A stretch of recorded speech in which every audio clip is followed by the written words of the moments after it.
Jadi dari sini kita bisa ngelihat ke sifat-sifat aslinya Prabowo Subianto gitu ya.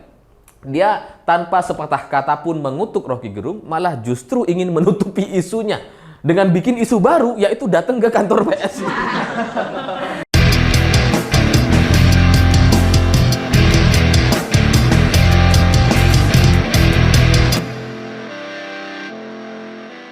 Selamat malam semuanya. Hari ini ada satu berita yang menurut saya ini menarik untuk dianalisa karena nggak biasa gitu, yaitu berita kedatangan Prabowo ke kantor PSI. Ini terus terang agak mengejutkan karena tumben-tumbenan gitu ya. Ya karena biasanya normalnya justru Prabowo lah yang didatangi sama partai-partai. Prabowo itu didatangi sama Caimin, sama Yusril, PKB dan PBB gitu. Tapi kemarin Prabowo justru mendatangi PSI. Ini ada apa gitu? Karena kalau kita mau bicara soal partai besar, partai kecil dan sebagainya, sebenarnya sama-sama ada contohnya gitu. Kalau PKB itu kan termasuk partai besar gitu ya, karena dia lolos ke Senayan. Sementara PBB termasuk ya partai kecil sekarang meskipun agak senior gitu ya, karena dia nggak lolos ke Senayan. Jadi sama-sama ada contohnya gitu. Mau partai besar, mau partai lolos ke Senayan atau enggak, itu sebelumnya sama-sama mendatangi Prabowo di rumahnya. Tapi kemarin justru Prabowo lah yang mendatangi PSI. Ini ada apa gitu? Bahwa kemudian PSI memainkan dan memanfaatkan momentum kedatangan Prabowo itu dengan menyerang PDI Perjuangan, ya begitulah naluri PSI. Itulah cara dia untuk mengambil suara dari PDI Perjuangan. Karena ya hanya dengan cara itu mereka bisa berharap lolos ke Senayan. Ya karena kan partai pemenang pemilu itu kan PDI Perjuangan yang paling besar gitu ya. Sehingga ya memang suara PSI kalau dia mau lolos dia harus serang PDIP. Karena kalau dia nyerang PKS itu nggak bisa. PKS suaranya kecil. Apalagi nyerang Nasdem. Nggak bisa gitu. Sama-sama hampir nggak lolos Senayan kok diserang gitu. Jadi mereka nggak punya suara, tapi kalau PDI Perjuangan itu kan suaranya emang besar. Itu masih bisa dicuri-curi. Makanya PSI nyerang terus ke PDI Perjuangan gitu. Jadi kedatangan Prabowo kemarin sama PSI itu kemudian dimanfaatkan untuk memainkan narasi-narasi terzolimi. Yang seolah-olah PSI itu kalau sama partai lain itu harus mendatangi katanya. Harus datang ke tempat dia. Sementara Prabowo ini malah mendatangi. Tapi kan sama aja, sebelumnya PSI kan mendatangi Golkar. Lawang dia juga pernah mendatangi partai lain gitu ya. Dia bisa datang ke Golkar tapi tidak bisa datang ke PDI Perjuangan. Ada apa? Terus kemudian dimainkan narasi-narasi bahwa wah PSI ini ketika mendukung Ganjar itu malah diludahi sama PDIP. Wah, itu komentar kader yang sempat dipukuli sampai bonyok gitu. Jadi mungkin otaknya agak geser sehingga logikanya kebolak-balik gitu. Karena kalau kita mau melihat dengan kacamata yang normal gitu ya, yang benar itu justru PSI lah yang tidak menghargai PDIP.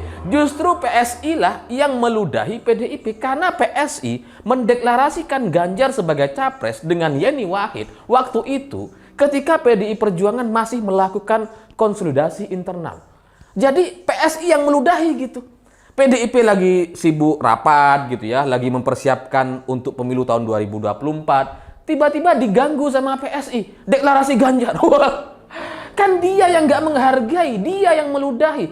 Kalau dia menghargai, harusnya ya dia tunggu sampai kemudian Pak Ganjar diumumkan sama PDI Perjuangan. Baru kemudian setelah itu mereka melakukan komunikasi gitu. Tapi kan enggak.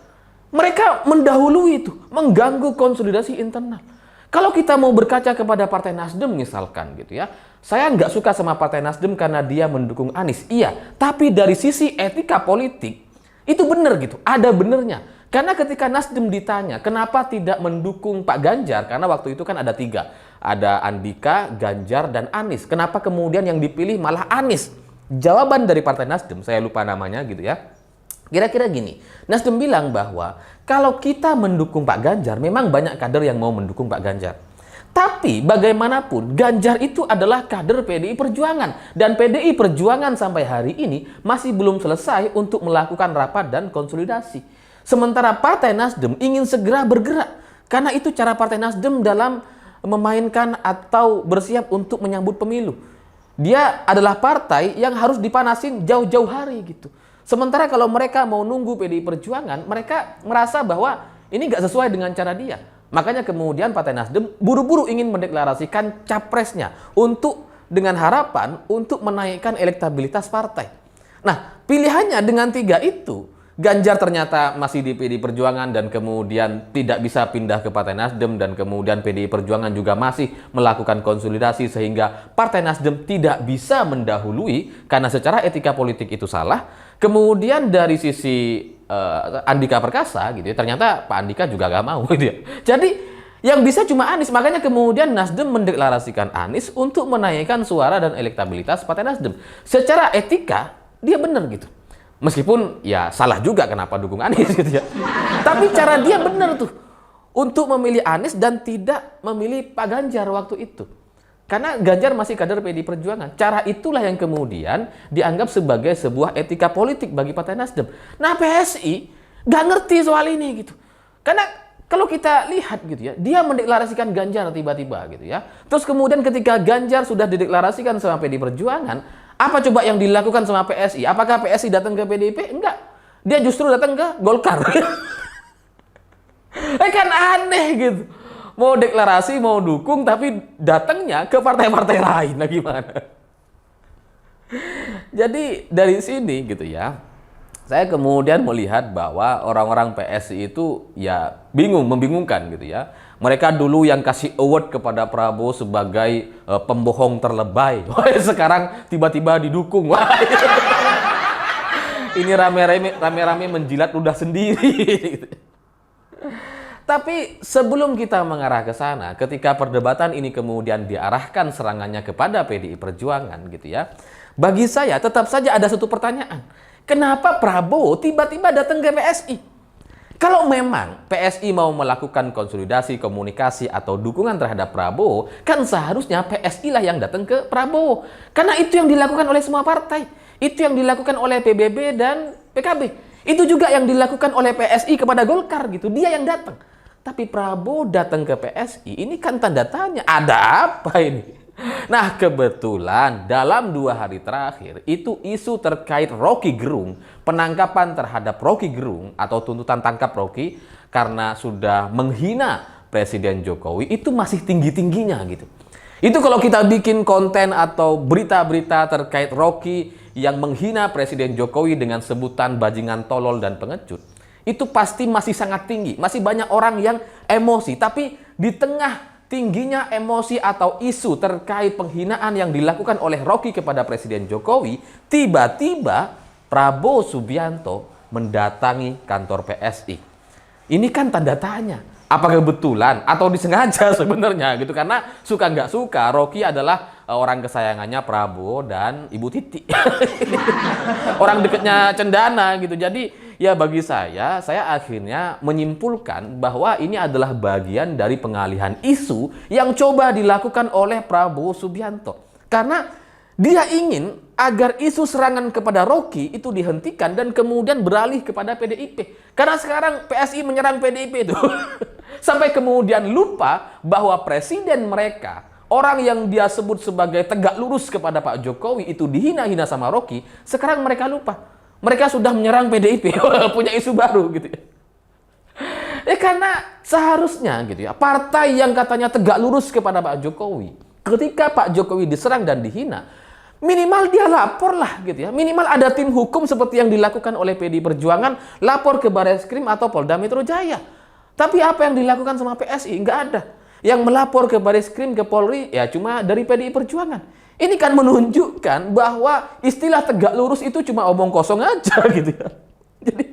Jadi dengan kedatangan Prabowo ke PSI, itu secara tiba-tiba itu menunjukkan bagi saya adalah sebuah kepanikan. Ya karena bagaimanapun Rocky ini kan adalah pendukungnya Prabowo gitu ya, orang kesayangannya Prabowo, bahkan masuk dalam salah satu list calon menteri di kabinet Prabowo gitu ya. Jadi ketika Rocky bermasalah dengan Presiden Jokowi, ketika Rocky menghina-hina Presiden Jokowi dan sekarang muncul tuntutan untuk menangkap Rocky, ini Prabowo coba menyelamatkan.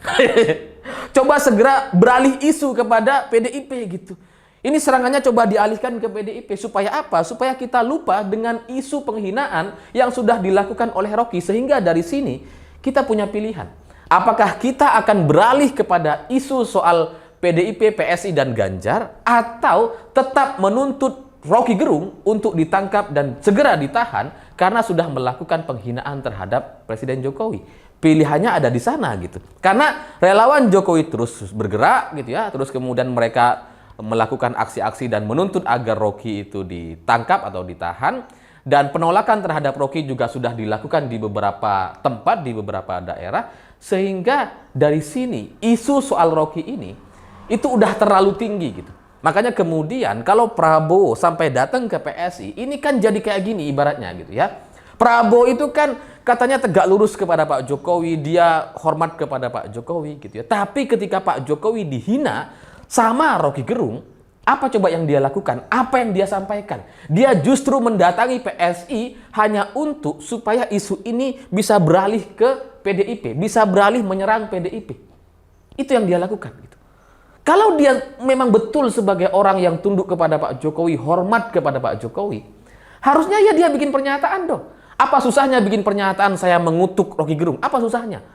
Tapi apa coba yang dia lakukan? Dia malah datang ke PSI. Untuk apa? Untuk bikin isu baru. Supaya apa? Isu ini berubah dari Rocky ke PDIP. Jadi dari sini kita bisa ngelihat ke sifat-sifat aslinya Prabowo Subianto gitu ya. Dia tanpa sepatah kata pun mengutuk Rocky Gerung, malah justru ingin menutupi isunya dengan bikin isu baru, yaitu datang ke kantor PSI. Ini kan jadi kelihatan aslinya gitu. Pak Jokowi yang sudah dimanfaatkan dengan sedemikian rupa, sudah dipasang balihonya di mana-mana gitu ya, seolah tunduk dan hormat sekali kepada Pak Jokowi. Tapi ketika Pak Jokowi dihina, disebut bajingan tolol, Prabowo hanya diam saja dan bahkan mencoba untuk membuat isu baru dengan mendatangi PSI. Ini kan adalah sebuah tanda seolah-olah Prabowo ini pengen buru-buru ganti isu gitu, supaya kita nggak lagi bicara soal Rocky. Supaya kita lupa dengan penghinaan yang disampaikan oleh Rocky. Rocky juga gitu. Dia tampil di mana-mana, dia nggak bicara soal bajingan, tolol, dan pengecut. Enggak. Dia jelasin hal lain. Dia bicara soal kritikan-kritikan yang lain kepada Pak Jokowi. Ini kan adalah upaya untuk meloloskan dari isu yang seharusnya diselesaikan oleh Polri secepat-cepatnya. Jadi ya ini kombinasi lah. Saya nggak tahu apakah ada komunikasi antara Prabowo sama Rocky. Tapi kalau ngelihat dari sisi kedekatan antara Rocky, Fadlizon, dan Prabowo, itu kok kayaknya terlalu dekat. Dekat sekali gitu.